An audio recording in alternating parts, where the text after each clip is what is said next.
So this lecture will talk about methods of electrochemical detection. And I tried to pick out the things that would be most applicable to working in an analytical lab. Yeah. Is this going to be like Okay, so potentiometry is using electrodes to measure voltages in the absence of significant current that provide chemical information. And what I spoke about on Monday with the ion selective electrodes is a potentiometry technique. In these sorts of experiments, the analyte is an electroactive species, meaning it can either accept or donate electrons at an electrode. It's part of a galvanic cell. So these are spontaneous reactions. The electrochemistry happens and you just are measuring what's going on. We take that unknown solution and turn it into a half cell by putting in an electrode. It could be as simple as a platinum wire. And that electrode is called the indicator electrode or the working electrode. It responds to the analyte, and then you have to have some other half cell because otherwise nothing's going to happen. The second half cell generally has a fixed composition that will have a constant potential, and that's called the reference electrode because all voltages need to be measured in reference to something. So that's potentiometry, and that's what we were talking about with the ion selective electrodes. Today what I'm going to talk about, all of these techniques involve electrolysis. And electrolysis is a process in which a chemical reaction is forced to occur by an imposed voltage. So this is not a spontaneous reaction. It's something that would not normally occur, but we're forcing it to occur. In potentiometry, we had minimal current flow. In electrolysis, flow of current is essential, or it's not going to work out. So we have similar terms here. The working electrode, that is the reaction of interest occurs at the working electrode. That would be similar to the indicator electrode. The other electrode is called the counter electrode. And since we are applying a voltage to this cell, it does not necessarily need to be a typical reference electrode with a constant potential. So here's a very simple electrolysis setup. We have a working electrode. Here it's the cathode, and we're doing reduction where copper 2 ions are being reduced to copper, and the copper just deposits on the electrode. At the counter electrode, we have an oxidation occurring, and here it's the oxidation of,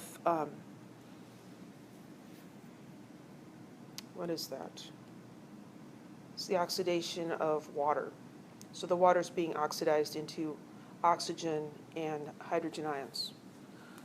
So we're applying a voltage to force these reactions to occur, and we're measuring the current. Any questions yet?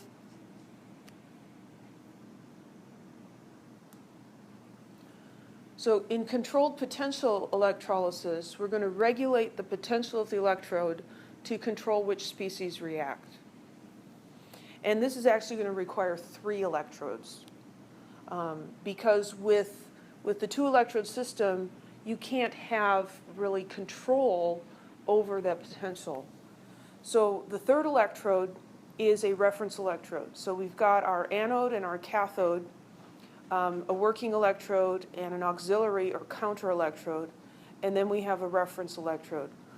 We're measuring, controlling the potential between the working electrode and the reference electrode, but we can't have a lot of current flowing through the reference electrode because that'll change the concentration and the potential of the substances in that.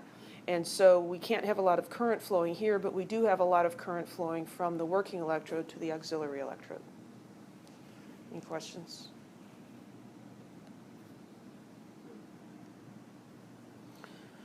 So current flows between the working and auxiliary electrodes, these guys, and we measure that with an ammeter. An ammeter measures amps, current flow. The potential difference between the working electrode and the reference electrode is maintained with a potentiostat. So stat refers to static, something that's stationary, and so this holds the potential at whatever we want. So we've got the controlled potential, and we've got negligible current flowing from the reference electrode. I kind of said a lot of that in the previous slide. So that's electrolysis, where we control the potential. And so under that umbrella, there are several different techniques. One is called coulometry. Coulomb is a unit of charge, and so as the name suggests, coulometry is a technique where we're counting electrons or counting charge used in a reaction. This can use either a constant current or a controlled potential. If you're using a constant current method, those sorts of methods are called coulometric titrations. So it's a titration where you're using a substance to react with and measure another substance, but instead of adding it by a burette, adding the solution, you're actually generating the titrant at an electrode. So one of these is types of titrations is the Karl Fischer titration of water. And I wasn't really familiar with this titration, but as I was looking through the textbook, I saw this, and I'm like, I wonder what that is. So I Googled it, and there's an ASTM method for Karl Fischer titration of water.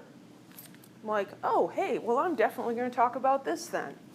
So this titration is used to measure trace amounts of water in things like transformer oil, solvents, foods, and polymers. This is kind of in contrast to a lot of the wastewater methods where we've got water and we're looking at trace amounts of things in the water. Now we're looking at water as a trace amount in something else. So this can be done volumetrically or with coulometry.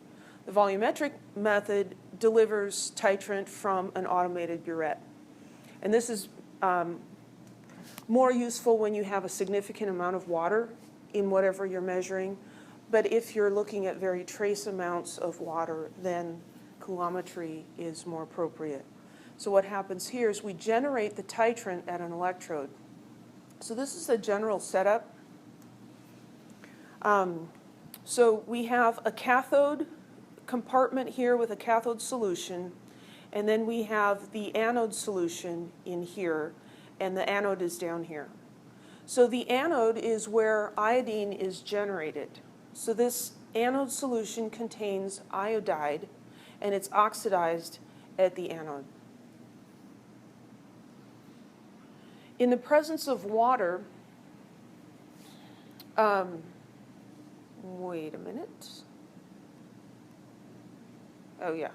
The anode solution has alcohol, a base of some kind, sulfur dioxide, iodide, and sometimes another organic solvent. There are lots of different combinations for this anode solution. Some of them are proprietary, others of them you can find recipes, and which one you use just depends on what sort of characteristics you want. There's a whole bunch of stuff written about that. But what happens here is when water is present in this anode solution, there's a reaction that, a series of reactions that occur. So the alcohol and the sulfur dioxide and the base react to form these guys, and I'm not up on my OChem. But the water and the iodine react with that. Is that a sulfonyl? Do you remember this guy? It's the ROSO2 minus. It will react with this and more of the base and form these guys. The important part here is that the iodine that was generated at the anode gets used up in this titration. So you run the current in the apparatus until all the moisture in the main compartment is consumed. So until you get to an endpoint, and we'll talk in a minute about how you determine when that has happened. So first of all, my understanding is you would want to run this to make sure that there isn't any moisture in your anode solution. And then through this septum, you can inject your unknown into the anode solution. You've got a magnetic stir bar in here to make sure everything's mixing around well. And then you run it again until the moisture has been consumed. You've added your unknown. Any moisture now present is going to be from your unknown solution. Okay? Where's the I2 come from? The I2 comes from the iodide. So in that anode solution, this solution down here, it's got iodide in it. And the iodide is oxidized at the anode. So hard to keep those straight for me. Oxidized at the anode and generates I2. So instead of having a burette and adding iodine, we're generating it at an electrode. So the coulometer, Mm-hmm. is that measured in coulombs or is it still in amps? Well, you measured the current. And so there's a series of calculations. From the how much current has run and how long it has run, you can tell how many coulombs were transferred. And so that tells you how many electrons were used, and that is going to relate to how much water was in there, in your unknown. So how do we figure out when we've gotten to an endpoint? That's what these other two electrodes are for. So we have two platinum electrodes sitting over here on a separate circuit. And what we're doing is we're monitoring what voltage is needed to maintain a constant current here. Before the equivalence point, there's very little I2 in this solution because as soon as it's generated here, it undergoes the Karl-Fischer reaction and gets used up again. And so at these electrodes, in order to maintain a constant current, there has to be a fairly significant negative potential. And something in the solvent system is getting reduced. Thank you. So we're maintaining a constant current. At the equivalence point, we've used up all the water. Now the anode is generating iodine that has nowhere to go, and so the iodine can undergo reactions at a much lower voltage. This is what will happen at the cathode, and this one will happen at the anode, and that can happen at a much lower voltage. So once you have excess iodine, now the voltage needed to maintain the constant current between these two electrodes drops. We're monitoring the voltage. That drop in voltage signals the endpoint. So that's the basics of how this thing works. And these are commercially available instruments, and they got this all figured out. Any questions about that? Do you have maybe like an estimate of how long that would take? That's a good question. How long would it take to do this? You mean like per sample? Yeah, or does it depend on what you're analyzing for? I really don't know off the top of my head. I am assuming that it would depend on how much water was in the sample, because if there was a lot of water, it would take much longer. But I'm thinking that it probably takes in a matter of minutes at the most. Yeah. So I have like ADD, so I don't know if I could just stare at something waiting for the voltage to drop. I wouldn't be at all surprised if this is mostly automated. You could definitely envision how it could be automated. Because the signal here, when it drops, it wouldn't take much of a complicated circuit to have that signal something else to say, okay, stop, measure the time. I didn't really get to finish this. This was the last part I was working on. I really didn't get to quite finish it because of all the interruptions. So that's coulometry. In amperometry, we're measuring the electric current between a pair of electrodes that are driving an electrolysis reaction. So one reactant is the intended analyte, and then the measured current is proportional to the concentration of the analyte. Two important examples that I'm going to talk about that use amperometry are the Clark electrode for dissolved oxygen and home glucose monitors. So the Clark oxygen electrode is used a lot in medicine and in biology to measure dissolved oxygen in small volumes, and this uses amperometry. So here we have a diagram of the Clark oxygen electrode. It's a glass microelectrode which has a 5 micrometer opening at the tip. So you can put this into very small spaces to measure dissolved oxygen. The tip is plugged with silicone rubber that is permeable to oxygen.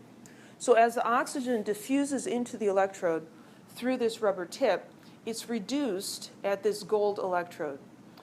Actually, only the end of the electrode is gold. Gold is used because it doesn't get messed up as quickly as platinum does in these situations. So you have gold plated onto a platinum wire, and the oxygen gets reduced there. That gold cathode is held at a potential of negative 0.75 volts with respect to a silver-silver chloride reference electrode. So up here we have the silver-silver chloride reference electrode. We also have a silver guard electrode in here. And the purpose of this is we could have oxygen that's diffusing down into the electrode from the top of the electrode. And we just want to measure oxygen that's diffusing in through the tip. So this silver guard electrode will will reduce any oxygen that's diffusing in from the top. So any questions about that?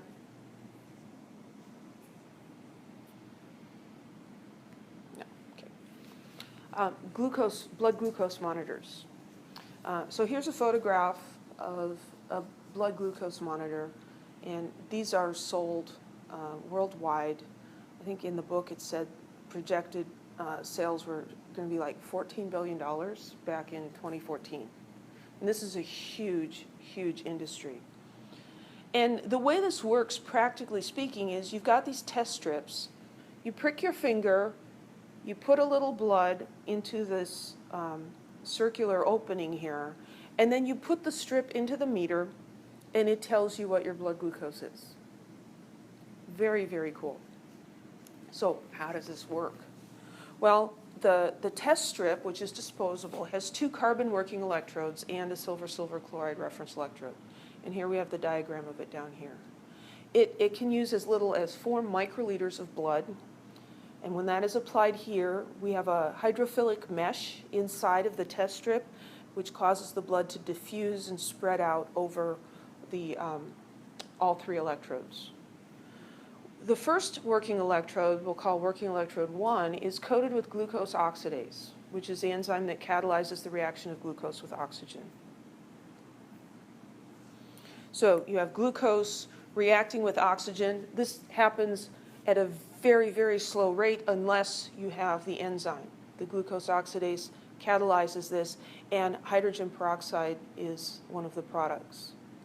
So this is the reaction that occurs in the enzyme coating above electrode 1, and then the hydrogen peroxide that is produced is oxidized at electrode 1. And so you get 2 electrons for every molecule of peroxide. You'd get 1 molecule of hydrogen peroxide from every 1 molecule of glucose. One of the problems with this is that oxygen is participating in that enzyme reaction. So if there's not enough oxygen inside this test strip, you're going to get a low glucose concentration. And that low oxygen level could arise from several different things, and we're not going to worry about that. But this is a problem. So to get around that, they incorporate a mediator in the enzyme layer. And the mediator basically takes the place, it substitutes for oxygen in the reaction. So the mediator transports electrons between glucose and the electrode. So here we have glucose plus this mediator, and this reaction is also catalyzed by glucose oxidase, and then we get this dimethylferrocene product, and that can be reduced at the working electrode, just like the peroxide was. So, no, wait a minute.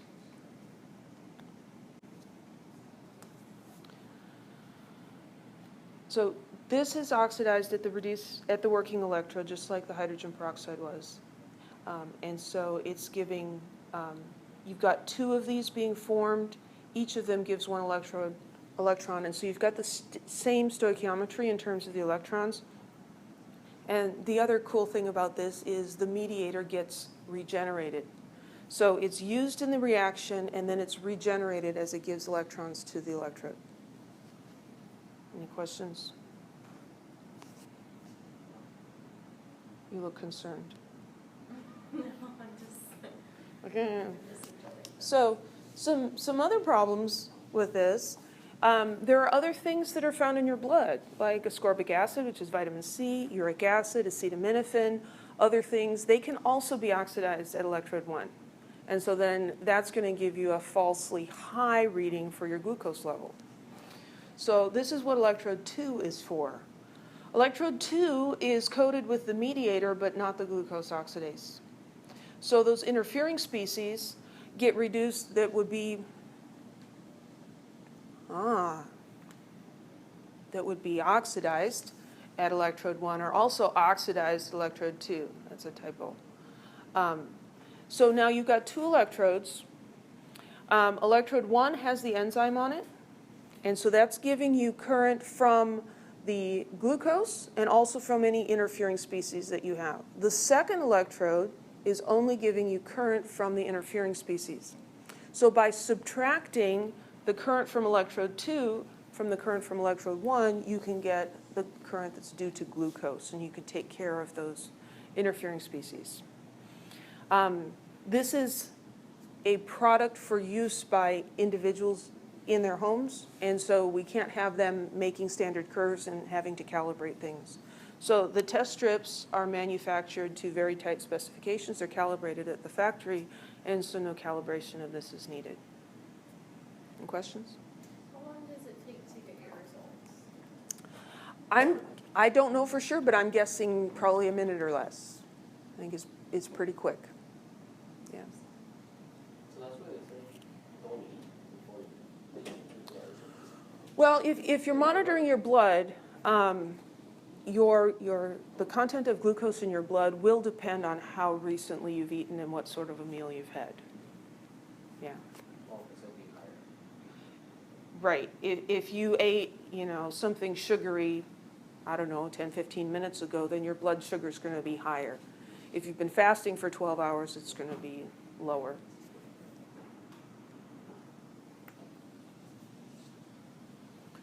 So those are some sort of specialized electrodes for particular purposes.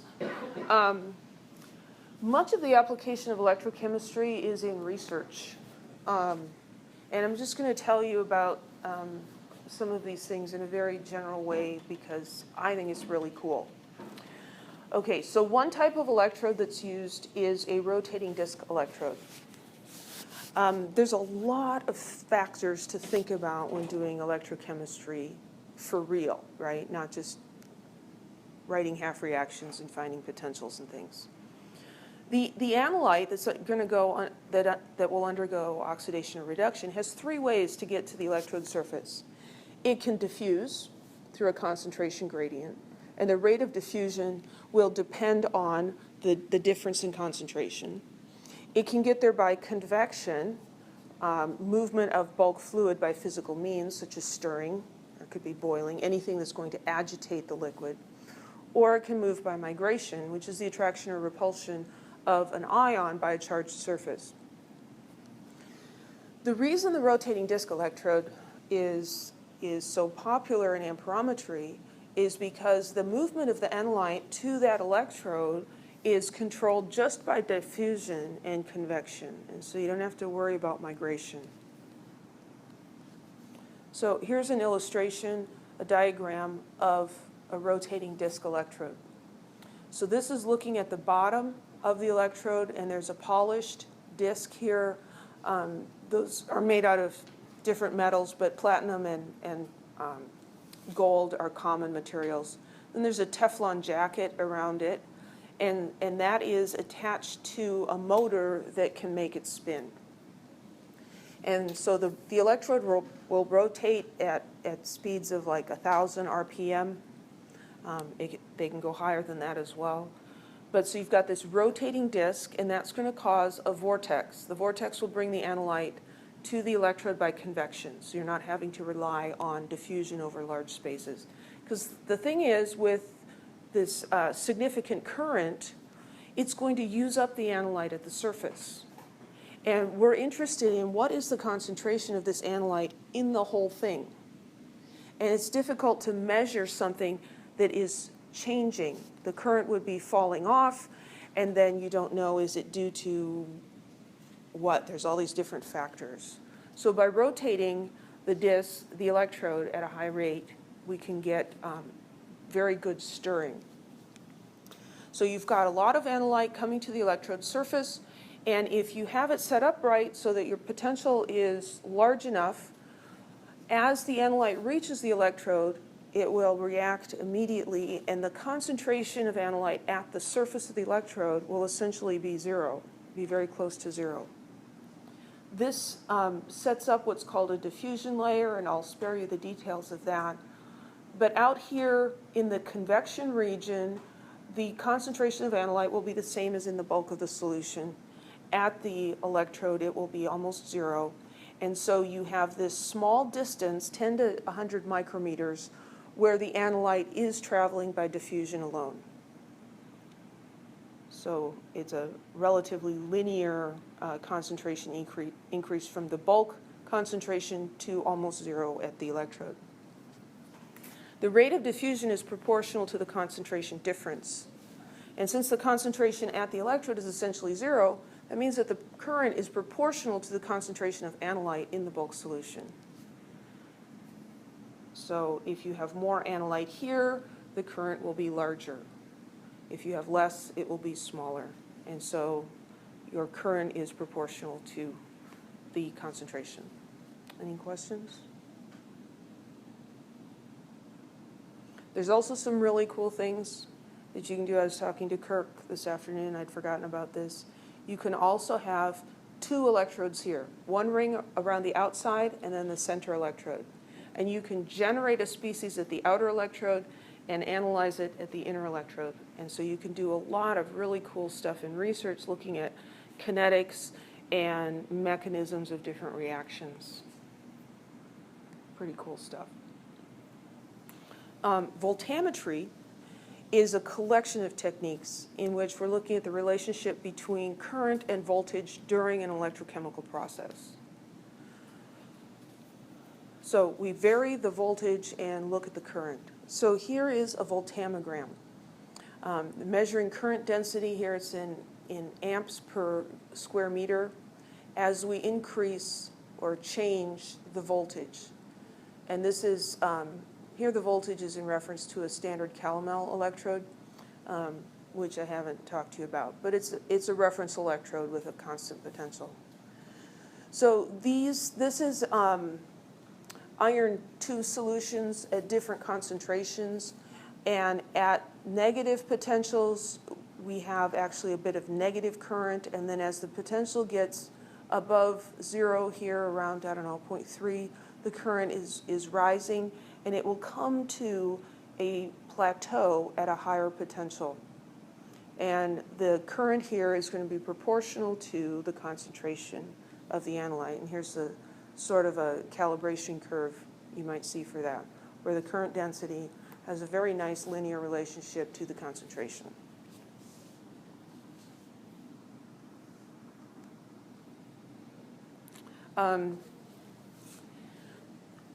I said this is a collection of techniques. The techniques vary in what do you do with the potential.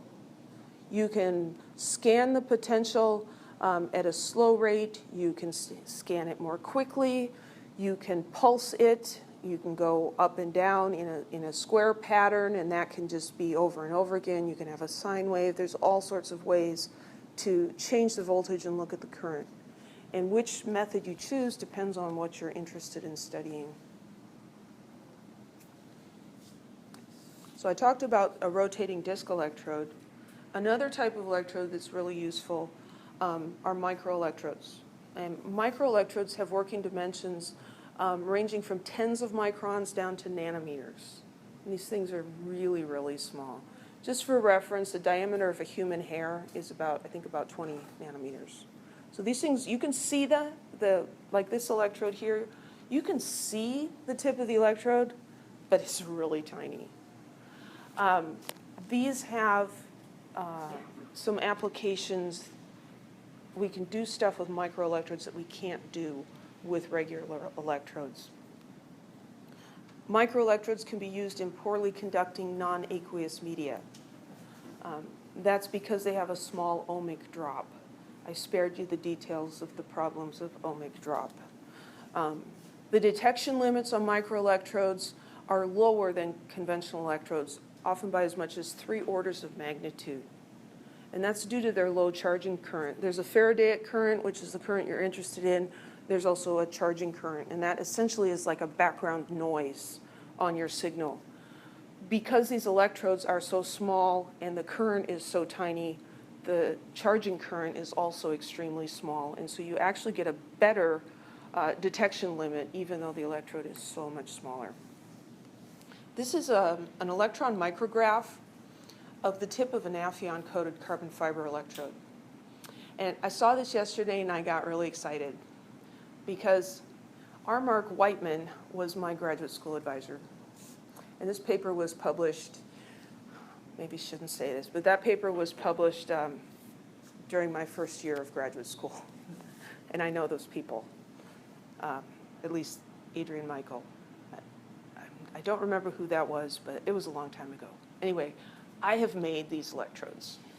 So I just thought this was cool to see one of these micrographs show up in a textbook. This is really cool. So here you have to scale 40 micrometers across. These are made by taking glass capillaries and putting a carbon fiber inside of them and then putting them on an electrode puller. You've probably pulled capillaries to make tiny tips for spotting TLC plates or something, right? You do that in OChem. And you know it's very fiddly to pull them and get them to work out just right. An electrode puller has a heating wire that the capillary sits in between, and it's attached at the top, and then there's a weight on the bottom. And so it heats, and as the glass softens, it pulls it, and you end up with this pulled capillary, and then you just break it in the middle, and then you have 2 electrodes. Then you have to dip them in an epoxy to seal them, and then you polish them on a wheel, and then you dip them in Nafion. Nafion's used because it allows cations to pass but excludes anions. And so one of the things that was done in our lab that Kirk did a lot was using this to measure levels of dopamine in rat brains. It's pretty cool. Another cool thing about microelectrodes is that the potential can be varied at very high rates. So with a larger electrode, you're limited by the capacitance in how fast you can change the potential and get anything useful. The microelectrodes have very low capacitance, and so you can vary the potential at a much higher rate. This allows you to study species that have very short lifetimes. So they appear, and maybe they only last less than a microsecond before they're consumed or something happens to them. But you can use microelectrodes to do that. They're also, because they are so small, you can use them in living tissue, which is in vivo is the Latin for that, and you can even use them in single cells. Is that the last? That's the last slide. Yeah, I ran out of time. I wanted to add a little more here as well. There's a lot of really cool stuff that is done in research with this. You're probably not going to encounter these in an analytical lab. But since we're talking about them, I just thought I'd tell you how cool they are. One of the things that Kirk did was he would take these Nafion-coated electrodes and implant them in the rat brain, specific regions of the rat brain, and then you could stimulate the rat or give the rat was anesthetized. The rat felt no pain, was not tortured at all, and was killed humanely afterwards. They were bred for this purpose, and so don't call PETA.